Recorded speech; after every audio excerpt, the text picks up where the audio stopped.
Hello everyone, welcome to तर्कशास्त्र। I am Aditya and आज की वीडियो में हम लोग बात करने वाले हैं BBA CET exam of 2024। Now BBA CET का एग्जाम 2024 में फर्स्ट टाइम होने वाला है, राइट? इसके पहले ये एग्जाम महाराष्ट्र के डीटीई ने सीईटी सेल के थ्रू कंडक्ट नहीं करवाया था। सो दो टर्मिनोलॉजीज मैंने यूज की है यहाँ पे, which is DTE, directorate of technical education, जिनका हेडक्वार्टर है मुंबई में।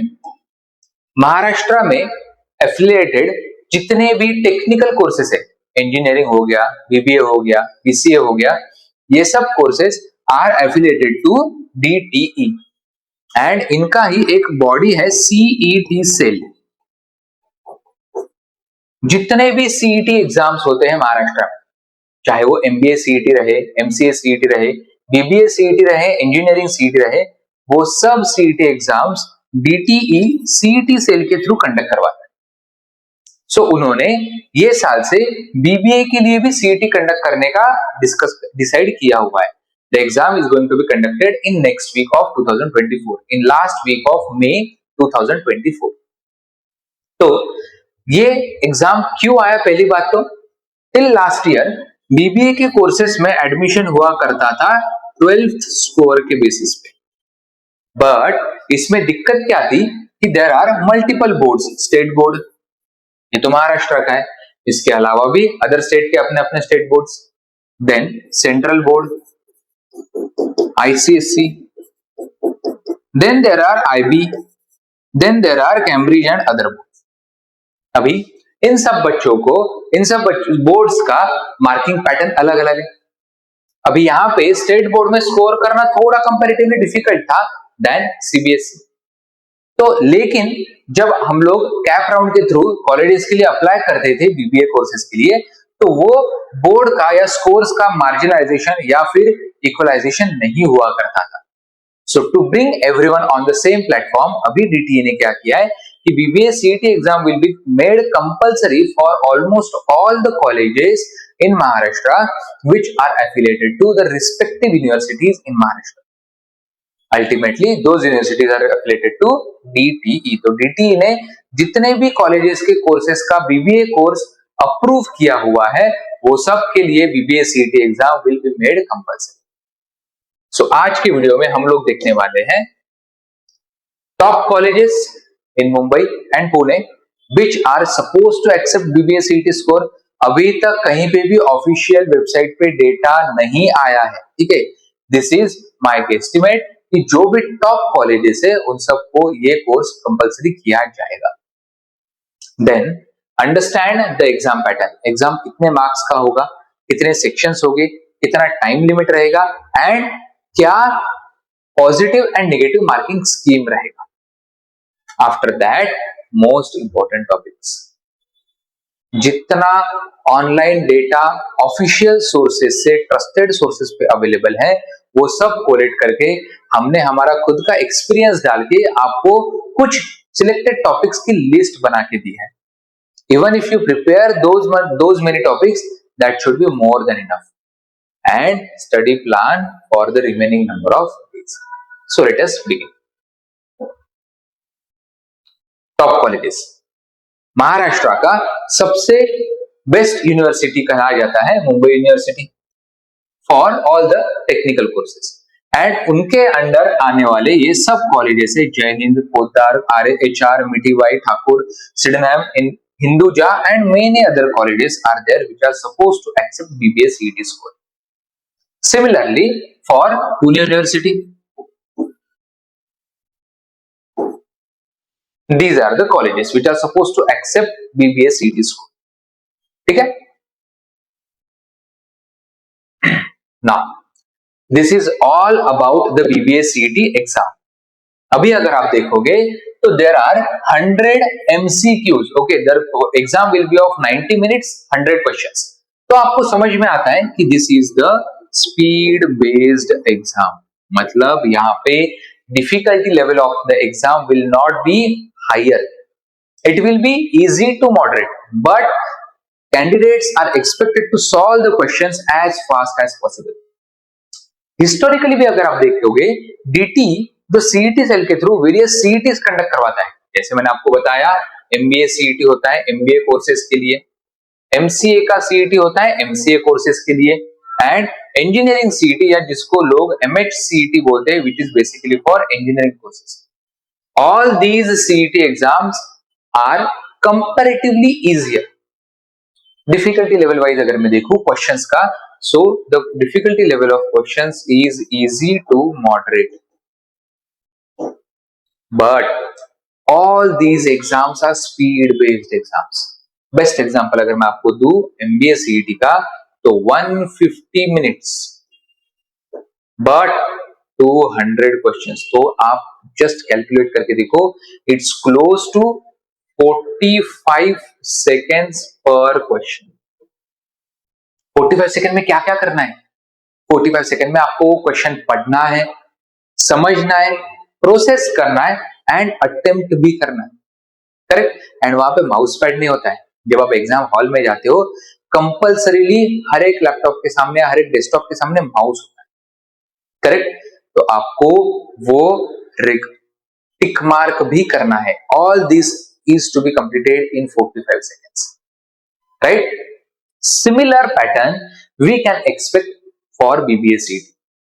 फर्स्ट ईयर है, इसलिए हम लोग प्रेडिक्शन ही लगा सकते हैं, but exam conducting body is conducting MBA CET and engineering CET since last 10 to 15 years।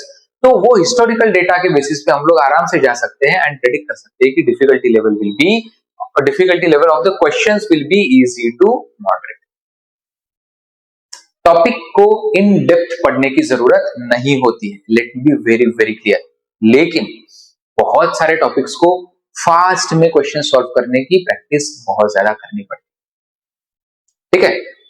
सो उसके लिए सबसे पहले हमें समझना पड़ेगा एग्जाम का pattern. So exam is divided into 4 major sections. English 40 questions, reasoning, verbal reasoning and arithmetic reasoning. इन्होंने quant को या मैथमेटिक्स को सेपरेट सेक्शन नहीं रखा है, because majority of the students who opt for BBA, उनको बीबीए का ऑप्ट करने के पीछे का पहला रीजन ये होता है कि they want to eliminate mathematics, right. इसीलिए आप लोगों ने 11th 12th में भी मैथमेटिक्स नहीं लिया हुआ है, और अगर मैथमेटिक्स लिया भी है तो you don't want to continue with the mathematics और technical courses further, that's why you want to eliminate mathematics from your syllabus. तो exam is helping you to do the same. इन्होंने अरिथमेटिक रीजनिंग के under पूछा है, तो इसका application क्या होगा ये मैं आगे जाके आपको बताऊंगा। Please stay with me till the end of this video.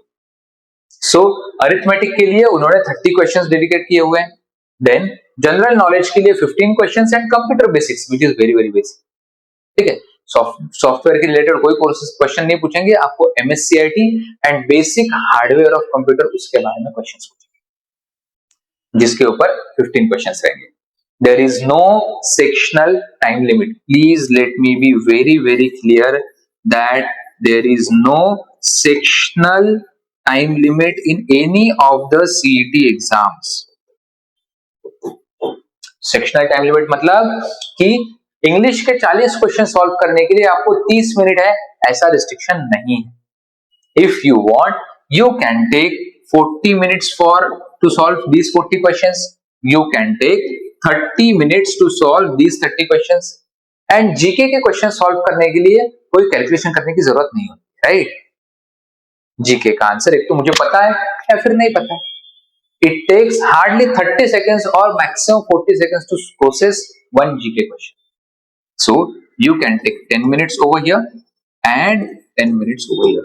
This will add up to your 90 minutes. But is it practically possible to strictly stick to this time limit without practice? No. उसके लिए आपको sufficient time dedicate करना पड़ेगा mock tests के लिए and उनका analysis करने के लिए, which we will cover in the later part of study plan. Moving forward, let us discuss in detail about the topics, starting with English. So, it is somewhat equivalent to your board English. 12th में जो आपने English का paper दिया हुआ है, almost उसी lines पे आपको इंग्लिश में क्वेश्चंस पूछे जाएंगे, but all these questions are MCQs over here, right? And जैसे 12th का एक बुक का सिलेबस आपको लिमिटेड हुआ करता है, वैसा नहीं. They will ask you questions under 4 major sections, and those are reading comprehension, grammar, vocab and para-based questions. Majorly, for all the aptitude exams, English section is divided into 4 major sections. First is reading comprehension. Comprehension word itself suggests that whatever you have understood. So what are they checking? Your level of understanding of English language. क्या पूछेंगे? यहां पे आपको एक RC passage दिया हुआ होता है, कटआउट हो सकता है न्यूज़पेपर का, एक आधे मैगजीन का इंफॉर्मेशन, एक आधा पैराग्राफ हो सकता है, या फिर कोई भी ऑनलाइन न्यूज आर्टिकल का या फिर कोई नॉवेल का कटआउट या आर्टिकल हो सकता है. It will be the passage will be of close to 300 to 400 words. Okay, 300 to 400 words का एक पैसेज रहेगा, जिसके ऊपर आपको 3 से 4 क्वेश्चंस पूछे जा सकते हैं. What are those type of questions? Straightforward questions होते हैं, स्ट्रेट फॉरवर्ड क्वेश्चंस होते हैं. ओके, जितने ज्यादा मार्क्स दोगे उतना आपको समझ में आ जाए. किस टाइप के क्वेश्चंस होते हैं? कि there will be a data given to you in the form of paragraphs, first paragraph, second paragraph, third paragraph, and questions will be asked based on that direct data. Critical reasoning या फिर read between the lines के questions पूछने के chances कम. Second type is grammar. Grammar तो हम सब लोग 4th स्टैंडर्ड से या 1st स्टैंडर्ड से 3rd स्टैंडर्ड से पढ़ते आ रहे हैं. जब से हमने इंग्लिश पढ़ना स्टार्ट किया तब से हमने पहले ग्रामर पढ़ना स्टार्ट किया, right? And basics of vocab, what is body part, what is shoulder, what is knees, what is ears and etcetera. And grammar, grammar में हमने सबसे पहले पढ़े थे टेंसेस, करेक्ट? यस्टरडे इज कल, टुमारो इज ऑल्सो कल, but Hindi में कल है, इंग्लिश में those are completely different tenses, right? Past tense, future tense, and what are we doing right now is in present tense, right? इसके अलावा भी बहुत सारे ग्रामर के टॉपिक्स है. What I have written over here are the types of questions they will ask you under grammar. पहला, error spotting. Let me go through all these points one by one. Okay, थोड़ा patience रखना पड़ेगा. So error spotting में क्या होता है कि there is a sentence given which is broken down into 3 or 4 sections.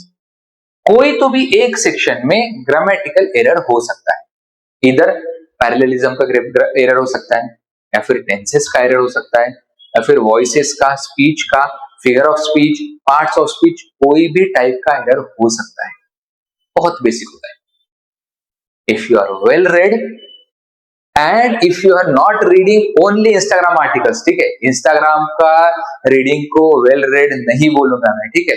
Snapchat के फोटोग्राफी को या आर्टिकल्स को वेल रेड नहीं बोलूंगा. वेल रेड मतलब आपने करेक्ट ग्रामर वाले आर्टिकल्स पढ़े, which are majorly covered under newspapers.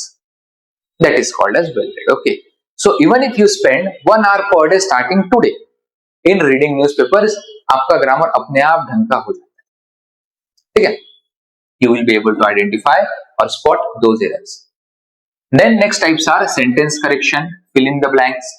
Sentence correction में again I will intentionally give you an incorrect statement, and in 4 options I will give you the correct, one of the 4 options I will give you the correct statement. वो आपको practice के through ही समझेगा. Then fill in the blanks in parts of speech. Majorly यहाँ पे prepositions and conjunction basis पे ही questions आते हैं, ठीक है? Over, above, under, below, on, in, at, ये सब बेसिक ग्रामर है, राइट? लेकिन कंफ्यूजिंग है, थोड़ा प्रैक्टिस करना पड़ेगा. Sentence improvement, figure of speech, application of tenses, voices and speech, basics है. देन आएगा आपको vocab. Now understand one thing, that grammar is basically rule based. So this is comparatively easier. Please listen to me carefully that these two sections are very easy to solve because इसका information straight forward आपके screen पे दिया हुआ है and इसके rules एक rule book बना के सबके पास रेडी है. If you have appeared seriously prepared for 10th board exams, 12th board exams, तो आपके पास ग्रामर का रूल बुक जरूर रेडी होगा, right? So certain number of rules के बेसिस पे आपको ग्रामर के क्वेश्चंस पूछे जाएंगे. लेकिन vocab is an ocean. Even Shashi Tharoor cannot say that he knows all the words on this globe in English language, right? हम लोग तो उनके आसपास भी नहीं है. So इसके लिए आप लोग क्या कर सकते हो, इसके लिए बेसिक vocab आपका अच्छा होना जरूरी है. And once you understand what are the types of questions asked on vocab, your mind will automatically start thinking in that direction. And the questions are synonyms, antonyms, analogies. इसमें easier to prepare is analogies. 4-5 type के analogies होते हैं. Animals के male and female. Then animals का singular and plural. Then different types of fruits. And there are 2 other types of analogies. Phrases and idioms. Close to 100 phrases and idioms है जो आपने अगर याद कर लिए, it's very easy by the way. इतना difficult नहीं होता है. फ्रेजेस आप पढ़ लेते हो, आपको आइडिया आ जाता है. Even if you are reading that particular phrase for the first और second time in your life, you can at least guess the answer. Negative marking तो है नहीं, right? There is no negative marking for the incorrect answer, so there is no harm in at least attempting each and every question. All 100 questions must be attempted. ठीक है? Fill in the blanks related to vocab. This is again the easiest type to solve. क्योंकि here you have some reference. एक statement दिया होता है, fill in the blank सबको पता है. एक statement दिया होता है and you have to fill in the particular blank. इसके लिए मुझे blank के पहले and बाद में सब कुछ reference है. So it should not be difficult, right? Then odd one out. So as I told you, 1, 2 and 3. These are the 3 easiest topic to prepare in the remaining number of days for VBS exam. And last but not the least is your para-based questions. जिसमें para jumbles आते हैं. Para jumbles माने क्या? अगर मुझे एक paragraph आपको बताना है, for example, the Indian football great Sunil Chhetri has announced his retirement from international football. इसके ऊपर अगर आपने 4 लाइन का एक पैराग्राफ पढ़ा न्यूज में, now what am I doing is I am jumbling those statements but giving you the same paragraph. अभी आपका रिस्पॉन्सिबिलिटी है कि वो स्टेटमेंट्स में कनेक्शन बिठा के उसको एक प्रॉपर सीक्वेंस में अरेंज करना. That is called as parajumbles. Very simple. कुछ क्लूज होते हैं जो आपको मॉक टेस्ट देते देते समझ में आ जाएंगे, ठीक है? या फिर रिकॉर्डेड वीडियोस देख लो हमारे, आपको समझ में आ जाएगा. It's not that. Para summary is the easiest topic. Even for CAT exam which is for IIMs for MBA, उसमें भी पैरा समरी हम लोग सबसे ज्यादा हेवीली रेकमेंड करते हैं because it is the easiest topic to solve. एक paragraph दिया रहेगा and out of the 4 options you have to select the best suitable summary. And para completion. This is the elder brother of fill in the blanks. Fill in the blanks में आपको single या double word का blank fill करना है. यहाँ पे आपको एक पूरा पैराग्राफ दिया रहेगा एंड उसमें इधर लास्ट स्टेटमेंट और one of the middle part is missing. It's very easy to connect, right? अगर आप एक सिंगल वर्ड को सही जगह पे बिठा सकते हो, एक बड़े स्टेटमेंट को तो आराम से बिठा सकते हो. It's very easy. So if you observe, out of the 100 questions, 40 questions are asked on English subject, which is very easy to score. Right? आपको बस strategically prepare करना पड़ेगा. कैसे prepare करना है? If you want more information, just get in touch with us, or write down your doubts in the comment section below. आगे बढ़ते हैं। Reasoning section, they have majorly divided this section into two major sections. एक तो verbal reasoning and arithmetic reasoning उन्होंने बोला हुआ। तो पहले स्लाइड पे मैंने मेरा अंडरस्टैंडिंग बताया हुआ है, सेकंड स्लाइड पे उससे डिराइव किया हुआ डीटी या सीईटी सेल से मिलता जुलता अंडरस्टैंडिंग बताने की कोशिश की। So to begin with, verbal reasoning. Critical reasoning is a part of verbal reasoning, जिसमें major topics are statement assumptions, जहां पे आपको एक स्टेटमेंट दिया रहेगा, based on this assumption 1, assumption 2 दिए रहेंगे, एक तो दोनों में से कोई एक करेक्ट होगा या फिर दोनों करेक्ट होंगे या फिर कोई करेक्ट नहीं होगा। These are your four options. Four options are only assumption 1 is true, only assumption 2 is true, both of them are true, and fourth option is none of them are true, nota. Right? किस type के questions रहेंगे? यहां पे पूरे critical reasoning के topics के ऊपर मेरा एक पीडीएफ में नोट्स रेडी है। To get those notes just comment in the comment section below और drop us the message in personal. Okay, आपको लास्ट में एक मोबाइल नंबर देने वाला हूं मैं, उस पर भी आपने व्हाट्सएप पे मैसेज कर दिया, आपको ये पीडीएफ वी विल शेयर। ठीक है, सो यहां पे let me just tell you which are the easiest questions. एक course of action decision making के ऊपर होता है एंड एक कॉज एंड इफेक्ट्स, बहुत इजी टॉपिक्स है to solve. If you get questions on these two topics, you should jump all those questions first. Then next बात आएगी अपनी arithmetic. Now remember there are 30 questions on this section, जिसमें कम से कम 5 to 8 questions का weightage तो मेरे हिसाब से वर्बल के लिए जाना चाहिए, क्योंकि उन्होंने ऑलरेडी 100 में से 40 questions कंज्यूम कर लिए हैं English. Now they have to give some weightage to mathematics as well. But because this is the entrance exam for non-mathematical course, बहुत ज्यादा वेटेज भी नहीं दे सकते, तो दोनों तरीके से उनको बैलेंस करना पड़ेगा, ये चीज समझ। ठीक है, दोनों चीज on CET cell, it's not on the students. ठीक है, स्टूडेंट्स को क्या करना है कि जो उन्होंने 10th तक मैथमेटिक्स पढ़ा हुआ है from whichever board, I am not being specific to any specific board over here, कोई भी बोर्ड से आपने 10th तक जो मैथमेटिक्स पढ़ा हुआ है उसको बस रिवाइज करो, कोई रॉकेट साइंस नहीं है। फिर क्या आप पूरा का पूरा मैथमेटिक्स रिवाइज करोगे? No, let me be very very clear, पूरा का पूरा मैथमेटिक्स रिवाइज करने की जरूरत नहीं है। स्ट्रेटेजिकली खेलो, थोड़ा स्मार्ट खेलो।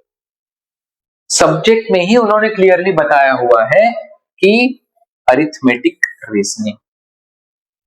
नाउ मेजरली एप्टीट्यूड के लिए quant is divided into 5 major subsections: arithmetic, algebra, geometry, numbers, and this is called as modern math. Modern math, जिसमें permutation, combination, probability and sequence and series आता है। Because they have clearly mentioned that it is the arithmetic reasoning, so arithmetic के 5 या 6 topic आपको बहुत अच्छे तरीके से करके रखने पड़ेंगे। Those are percentage, ratios and proportion, profit and loss, averages. ठीक है, then your mixtures and allegation, variations,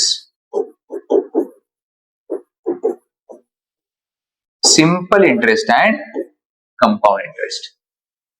जो टॉपिक आपके स्क्रीन पे लिखे हुए हैं, these are the basics of arithmetic, should be very very important from BBA CET perspective। क्यों? क्योंकि स्पीड बेस्ड एग्जाम में इनके ही ऊपर के क्वेश्चंस जल्दी सॉल्व होते हैं। इसके अलावा अगर आप देखोगे तो अरिथमेटिक में time and work, and time speed distance, ये दो टॉपिक भी आते हैं, लेकिन अगर मैं इसको डाइसेक्ट करने जाऊं तो टाइम स्पीड डिस्टेंस के अंदर ही 7 सब टॉपिक्स आते हैं. So it's rare possibility that they will ask you questions on these two topics. एक एक क्वेश्चन आ सकता है, ज्यादा नहीं. ठीक है. सो moving forward, please remember that you have to cover the basics of arithmetic. Focus heavily on arithmetic. लेकिन क्या आप बाकी टॉपिक्स छोड़ दोगे? नहीं. Listen to me first.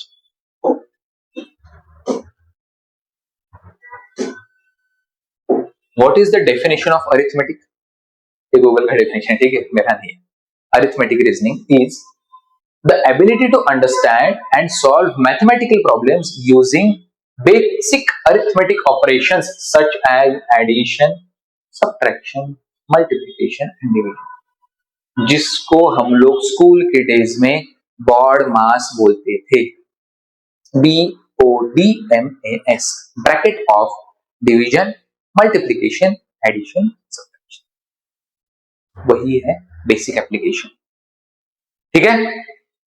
So the topics which we need to focus on are these में. पढ़ लो, pause the video and take a screenshot और list down these topics. इसमें से कुछ टॉपिक क्वांट के हैं या मैथमेटिक्स से रिलेटेड है, एंड कुछ टॉपिक्स लॉजिकल रीजनिंग से रिलेटेड, जिसको उन्होंने रीजनिंग के अंदर कवर करने की कोशिश करी. So BODMAS, speed mathematics, percentage, ratio, proportion, SI, ये तो सब मैंने कवर कर लिया. Problems on ages, an important concept. Number series and analogy. Number series and analogy is a very very important concept. इसके ऊपर क्वेश्चंस जरूर आ सकते हैं. उसके लिए क्या करना पड़ेगा? बेसिक्स ऑफ नंबर्स एक बार रिवाइज कर लो. नंबर लाइंस हमने पढ़ा हुआ है, right. Different types of numbers हमने पढ़े हुए. What are natural numbers? What are whole numbers? What are even numbers? What are the properties of even and odd numbers? Right? What are the divisibility theorems and etc. etc. बहुत basic है. I am not at all going into the depth of these topics. वही BBSCET को भी expected है कि basics तो पता होने चाहिए यार. Then they'll ask you some puzzles where they'll be testing your reasoning skills, right? Then they'll ask you some questions on cubes and dices. सबको पता है, right? Dices तो खेले ही होगे, and cubes Rubik cube से related ही है. Okay, 6 faces, 12 corners, 8 corners and 12 edges. कुछ नहीं, क्यूब का कॉन्सेप्ट खत्म हो गया उधर ही. Then inequalities. Inequalities is a basic concept where you have to compare between two or more than two letters or alphabets. Greater than, less than, greater than or equal to, less than or equal to and equal to. 5 symbol में आपका inequalities खत्म हो गया. Correct. ये मैं theoretical बता रहा हूँ, ठीक है. इसके एप्लीकेशंस आपको थोड़े थोड़े प्रैक्टिस करने पड़ेंगे. कहां से प्रैक्टिस करोगे? I'll give you the link by the end of this video. I'll give you the link of mock tests. You can enroll for those mock tests and you can solve ample amount of questions. More than enough questions are uploaded on that portal. Now, few topics are related to position of digits. जैसे I will give you one number 1, 2, 3, 4, 5, 7, 8, 9, 6. And इनके अभी ना I will give you few instructions like bring all the even digits together and bring all the odd digits together, arrange them in the descending order and now check how many digits have changed their positions with respect to the original number. जो instructions मैंने बोले, अगर नहीं समझ में आए, please rewind the video, listen to me carefully and then try to solve this question. इतने ही speed में आपको प्रोसेस करके सॉल्व करना पड़ेगा. ठीक है. So I am just trying to give you a taste of CET exam. Okay, डरना नहीं है, स्ट्रेटेजिकली थॉटफुली प्रिपेयर करना है. That's it. भरोसा रखो, हो जाएगा. Don't worry. Now these are the remaining topics which you have to prepare for your BBS CET exam. Remember, only 30 minutes. And as I have told you, historically CET का record ये है कि they always focus on speed, than the difficulty level. कोई भी topic में आपको बहुत ज्यादा डिफिकल्ट क्वेश्चंस आने की प्रोबेबिलिटी कम, नहीं आएगा ये नहीं बोल रहा हूं, लेकिन बहुत सारे क्वेश्चन डिफिकल्ट नहीं होंगे, 100 में से 5 क्वेश्चन 10 क्वेश्चन डिफिकल्ट होने के चांसेस है, उतना तो हक बनता है, but 90-95% questions will be easy to moderate only.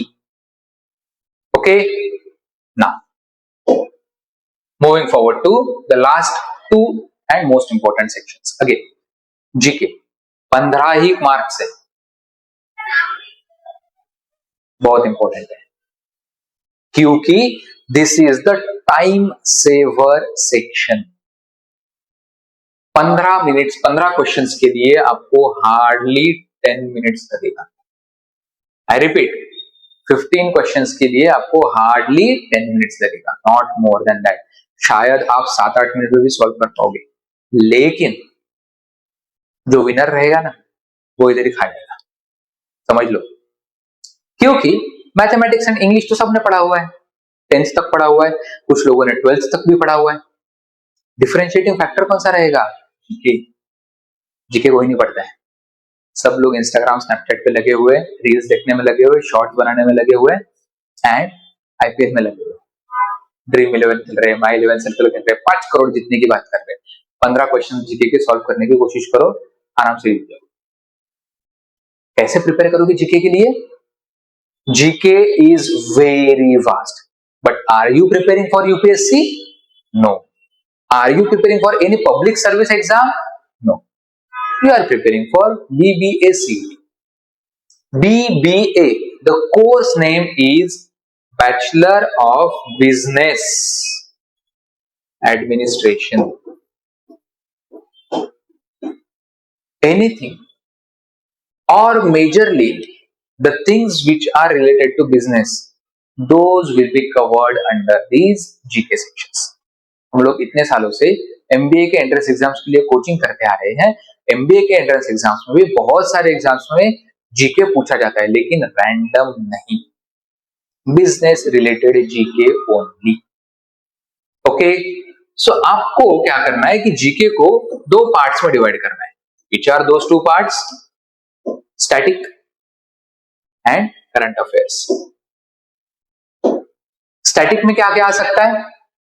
Current CMs और recent CMs of different states in Maharashtra, governors, important points about Maharashtra state. क्योंकि महाराष्ट्र का BBA CET का एग्जाम है, तो महाराष्ट्र के बारे में आपको important points पूछ सकते हैं. How many number of districts are there? Which is the capital city? Which is the vice capital city? How many number of Vidhan Sabhas or assembly centers are there, and where are they located? How many number of the assembly sessions are conducted in a year, etc., etc. Number of the different persons in the ministries जो important portfolios handle कर रहे हैं. For example, finance minister कौन है, home secretary कौन है, and etc. Correct? Rivers, forests, and national and state bird, animal, plant, fruit, etc. और national monuments. Current affairs में क्या पूछा जाएगा? सबसे पहले एक चीज ध्यान में रखो, करंट अफेयर्स में करंटली क्या चल रहा है दुनिया में, या फिर इंडिया में, या फिर महाराष्ट्र में, तो sports related things, famous personalities, election चल रहा है अभी, उससे रिलेटेड पूछ सकते हैं, जियोपॉलिटिकल न्यूज पूछ सकते हैं. लेकिन जियोपॉलिटिकली तो क्या क्या नहीं हो रहा है, रशिया यूक्रेन का वॉर 2 साल से चलते आ रहा है, उसके रिलेटेड पूछेंगे? No. They will ask you current affair questions from past 3, 4 or 5 months max. जैसे G20 हो गया महाराष्ट्र में, राइट? इंडिया में, India was the host of G20, right? So उसमें से महाराष्ट्र में कौन से सिटीज में कौन से फोरम का G20 डेलीगेशन आया था, राइट? फॉर एग्जाम्पल G20 का एक मीटिंग तो श्रीनगर में भी हुआ था, एक मीटिंग तो पुणे में भी हुआ था, आई गेस एक मीटिंग शायद नागपुर में भी हुआ था. तो कौन से फोरम का, कौन से डिपार्टमेंट का मीटिंग कौन से सिटीज में हुआ था, ये आपको पूछा जाएगा, because that has a big impact on business across the world, right? मैं वही बोल रहा हूं बार बार, हार्ड प्रिपरेशन करने की जरूरत नहीं है, smart work, that should be enough. ठीक है? And last but not least is computer application. सबको आ जाएगा, आना ही चाहिए. ठीक है? मोबाइल कंप्यूटर नहीं, एक्चुअल कंप्यूटर के एप्लीकेशंस पूछेंगे वो, राइट? सीपीयू क्या होता है, i3, i5, i7 प्रोसेसर में डिफरेंस क्या है, एटसेट्रा एटसेट्रा, बहुत सारे क्वेश्चंस पूछ सकते हैं। मेरा सबसे पहला रिकमेंडेशन रहेगा MSCIT के नोट्स किसी तो भी उठा लो, रिवाइज मार लो, लेटेस्ट, ठीक है, 4-5 साल पुराने नहीं। सेकंड मेरा रिकमेंडेशन ये रहेगा कि बेसिक्स ऑफ माइक्रोसॉफ्ट प्रोडक्ट्स आपको पता होनी चाहिए। देन माइक्रोसॉफ्ट प्रोडक्ट के बेसिक मतलब माइक्रोसॉफ्ट वर्ड हुआ, माइक्रोसॉफ्ट पावर पॉइंट हुआ, माइक्रोसॉफ्ट एक्सेल, यही 3 प्रोडक्ट्स है जो मेजरली यूज किए जाते हैं, उनके बेसिक्स आपको पता होने चाहिए, शॉर्टकट्स नहीं, बेसिक्स। सेल क्या होता है, रो क्या होता है, कॉलम क्या होता है, मार्जिन क्या होता है, हेडर क्या होता है, फुटर क्या होता है, ये बेसिक्स बोल रहा हूं, ठीक है। Then hardware and software of computers, and again if you want the PDF of this particular section, we do have a PDF जिसमें एग्जाम स्पेसिफिक नोट्स हमने कोलेक्ट करने की कोशिश करनी है, ठीक है। If you want that PDF, just write down in the comment section below. And coming to the last part, study plan for the remaining 8, 10 or 12 days. 10 दिन बचे, इसके इस अजम्पशन के साथ मैंने प्लान बनाया हुआ है, डेली 8 to 10 आवर्स आपको निकालना ही पड़ेगा। कुछ भी बोलोगे सर अब भी बोर्ड एग्जाम दे के आए हैं, once in life board exam देना था, वंस इन लाइफ सीईटी का ग्रेजुएशन करोगे, वंस इन लाइफ ग्रेजुएशन का एंट्रेंस एग्जाम दोगे, करेक्ट। 8 से 10 घंटे निकाल लो, 10 आवर्स पर डे, 10 डेज के हिसाब से 100 hours will have 100 hours has a potential of changing your life drastically, correct. क्योंकि ग्रेजुएशन कौन से कॉलेज से करते हो has a big impact on your post graduation admission criteria, correct. 8 to 10 hours करो, क्या करोगे 8 to 10 आवर्स में, सब दिया हुआ है, हैव पेशेंस, बाबा के दरबार में सब मिलेगा, थोड़ा रुकना पड़ेगा, right. So 2 hours each for English, logical reasoning, QA and G. English में क्या करोगे, इंग्लिश में I will heavily recommend you to read newspapers for at least 60 minutes per day. Newspapers के भी एडिटोरियल्स हम लोग अपने स्टूडेंट्स को बना के देते हैं, आपको अगर चाहिए तो जो आगे मैं नंबर दूंगा जस्ट उस पे आपने कमेंट करके रखना है, या फिर नंबर शायद नीचे डिस्क्रिप्शन बॉक्स में हम लोग दे देंगे, ठीक है। Read newspapers for 60 minutes, and अगर आपके पास कोई कोचिंग क्लासेस का या कोई स्टडी मटेरियल अवेलेबल है तो उसमें से आरसीज सॉल्व करने हैं daily, 4 to 5 RCs. Read your own notes of grammar and try to read some vocab, vocab के लिए सेपरेट एफर्ट लेने की जरूरत नहीं है, read your own notes of grammar and stop there. LR के लिए एंड क्यूए के लिए क्या करोगे, सो यहाँ पे बेसिकली आपने जो भी 10th स्टैंडर्ड में जो भी बोर्ड में थे आप, irrespective of boards, try to read or try to prepare from your own 10th standard books. This will strongly help you revise all your concepts. छुट्टी में हो जाएगा, समझो, ठीक है। एंड जीके के लिए जो मैंने आपको बताया, स्टैटिक जीके के पॉइंटर्स बताए, उतना करना है। यूट्यूब पे आपको बहुत सारे वीडियोस मिल जाएंगे।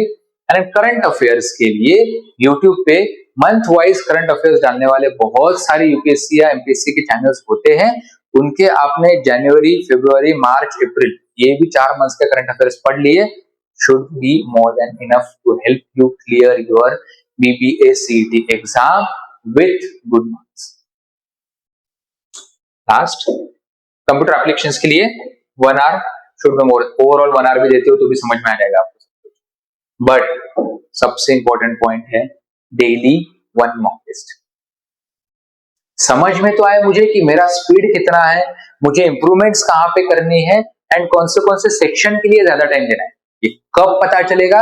अगर मैंने ई स्पोर्ट्स पे क्रिकेट खेला, 6 बॉल में 40 रन मारने वाले लोग, आईपीएल में नहीं होता है। अभी ये साल के ग्राउंड बहुत छोटे कर दिए तो बॉलरों की बेचारों की पिटाई पे पिटाई होते जा रही है, बट प्रैक्टिकली जब वर्ल्ड कप स्टार्ट होगा तो देखना, it is not practically possible to hit consistent sixes in all the 10 balls. But अगर टारगेट डिमांड करता है तो आपने कहां पे इंप्रूवमेंट करना है, ये कैसे पता चलेगा? कंप्यूटर पे, मोबाइल पे गेम खेल के नहीं, एक्चुअल ग्राउंड पे उतरना पड़ेगा, राइट? सो थ्योरेटिकल प्रिपरेशन करने से या सिर्फ थ्योरेटिकल प्रिपरेशन करने से आपका टारगेट अचीव होने में कमतरता रह जाएगी। उससे बेटर आप बार बार जब मैदान में उतर के प्रैक्टिस करोगे when you will face those exams and those mocks again and again, your fear of appearing for the exam will go away. First benefit. Second, जब आप एनालिसिस करोगे, डेडिकेटेड एनालिसिस करोगे, डिटेल में एनालिसिस करोगे, पता चलेगा आपको कि आपका इंग्लिश सेक्शन वीक रह रहा है, जीके वीक रह रहा है, रीजनिंग वीक रह रहा है, मैथमेटिक्स वीक रह रहा है, कंप्यूटर एप्लीकेशंस वीक रह रहा है। आपको 100 में से 90 मार्क्स अगर टारगेट करने हैं तो कौन से सेक्शन में आपने ज्यादा से ज्यादा टाइम डेडिकेट करना चाहिए, ये आपको फाइंड आउट करने के लिए हेल्प करेगा analysis. And to help you with the mocks and analysis, we do have individual help plan or individual recommendation plan. To know more details about that, just contact us on the contact number given. Till then, all the best guys.